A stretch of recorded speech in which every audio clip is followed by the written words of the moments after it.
Rewards. Let's talk about rewards.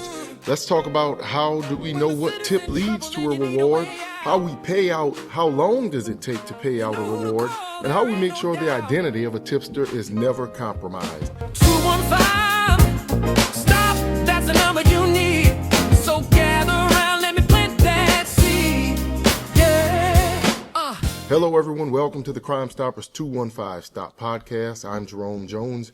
Joining me, Crime Stoppers 215 Stop Executive Director, Mr. Tony Garrett. Let's get right into it, Tony. Today we are talking about rewards, something that's been a hot topic lately. Briefly give us a rundown on tips and rewards and the way that Crime Stoppers 215 Stop works when an anonymous tip leads to an arrest and a reward. Well, most people want to start with the amount. We top out at $5,000. For example, if there's a murder, we automatically put $1,000 up.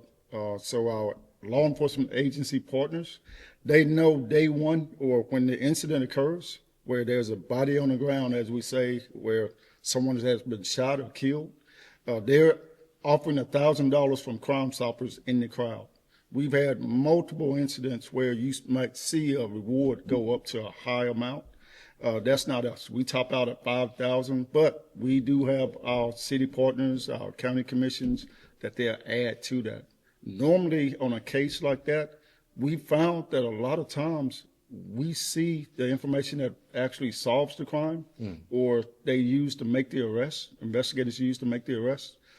It's within the first 2 hours or 2 days that we receive that information where we had some type of influence with the case. So Crime Stoppers, let me get this straight. Crime Stoppers, we're going to top out at 5,000. Yes. Immediately when we know there's been a homicide or a murder, that's a $1,000 reward from the time that press release comes out that it's happened, right? So at a minimum, a bare minimum of $1,000 for a murder is what our tipsters receive.